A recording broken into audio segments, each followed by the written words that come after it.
Hi everybody, welcome back to this week's episode of Dear International Students. Okay, we're talking about what you're going to do in your first week or first month of arriving Canada, either as an international student or as a newcomer. Okay, first things first, you will want to get a social insurance number. It's otherwise or short form known as a SIN. This number is usually issued at any Service Canada location across the country. So you would want to look up Service Canada locations wherever you are and whatever province you are. Most times they would advise you to book an appointment online because of COVID, they don't want walk-ins. So check online, book an appointment and go in. The second thing you would need to do when you arrive Canada as a newcomer or as an international student is open a bank account. Just so you know, you need a SIN number to open a bank account. So after you've gotten the SIN number, you usually would get it the same day. Keep it safe. Opening a bank account would enable you as an international student, receive your fees, or you all anxious about getting your first job. So that's the only way you're probably going to get paid, having a bank account. Third thing on the list is getting a provincial health card. You need a provincial health card so that when you go to the clinic, whether it's the emergency, God forbid, or you go to see a doctor, the first thing they would request is your health card. Your health card has a number that is specific to you as an individual. The next thing you would do is get a cell phone plan. Remember, you want to get a cell phone plan that is cheap. You're a student and you're living on a budget. So we probably would go into that a lot deeper in another video, but get a cell phone plan, okay? If you have to call family and friends back home, make sure you get a plan that is inclusive of international minutes. Don't get a local minutes plan and try to call internationally. It will cost you a lot. Okay, so get a cell phone plan. Make sure you shop around for good deals. Ask for student specific cell phone plans because it will save you a lot of money.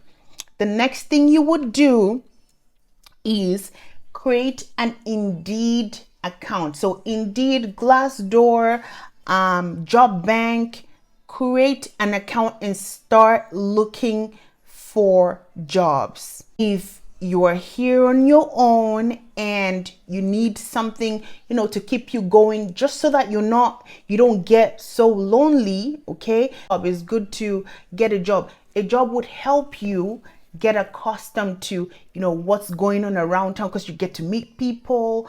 And depending on the kind of job you're doing, it will expose you to the work environment in Canada and give you that work experience in Canada. It's different. Trust me, it's different from, your home country. This is for students or newcomers that come in with children. The next one is for students or newcomers that come in with children. So if you're a newcomer, like you're coming in with permanent residency, obviously, if you come in with kids and you're settled, the next thing you want to do on this list is apply for child care benefits. Okay, while you're still trying to sort out your job and the job of your spouse, apply immediately for child care benefits. It will help you, offset a little bit of cost, in caring for your child here and there. Trust me, child care is expensive in Canada. So, but for students that are coming in with children that are under 18, you have to wait 18 months if you're a temporary resident, which is people coming in with student visa and work permits, okay? You have to wait 18 months before you can apply for child care benefits. And in the 19th month that you are applying for child care benefits, right? You still need to have a valid permit, either to school or to work. You need to have a valid permit. Okay, the next thing you would do is, I would advise, if you plan on staying in Canada after your studies next, or as a newcomer, get a credit card and start building your credit. You don't necessarily, the banks, see what the bank accounts that you would open, right? I forgot to say this earlier. The bank accounts that you open, ask for bank accounts for students.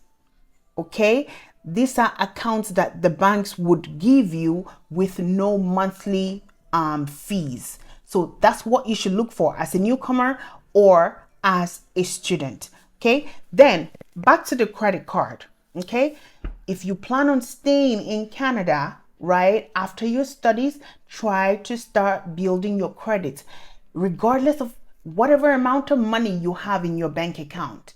If you don't have a credit, right, it's pretty much, useless, because they run your credit. Like if you need to get a house, especially mortgage, or even landlords do run credit checks to see that, what, this person is credit worthy. They would pay their rent in time, they pay their bills in time, they pay their cell phone bills in time. So this is what I would advise. Ask for a credit card, minimum $500, okay, through your bank. You can just be paying your phone off through that. Make sure though, right, you check when the date is, when it's due, and make sure you pay on time, because you don't want to ruin your credit before even building it, right? So get a credit card, at least $500, and walk your way. Personal story though, when I first came in, I was literally paying everything off through my checking account. And then I went to the bank, and the financial advisor asked, and I said, I know she was probably trying to sell, but she said, do you have a credit card? I see that you're making, I wanted to withdraw money. I see that you're making these purchases through your checking account. Don't you think, it's better to use a credit card? I was like, why? She said, you know what? If you want to remain in Canada, it's best to start building your credit now. And I took to that advice. And guess what? It has opened so many doors, like qualified me for so many things that I probably don't even need, right? So start building your credit. Get on it. Keep your receipts. If you're a student, keep your receipt. The next thing I want to add, for tax purposes, keep your receipts as a student. When you go to church to pay tithe, okay? Yeah, keep your receipts. Your bus pass, whatever textbooks you buy, you gotta keep your receipt, because you need it to file taxes as a student for the following year, or as a newcomer. If whatever expenses you incur while in school, like tailored towards school expenses though, right? Keep your receipt, because you can use that to get tax benefits for the following year. Thank you so much for watching. Bye bye.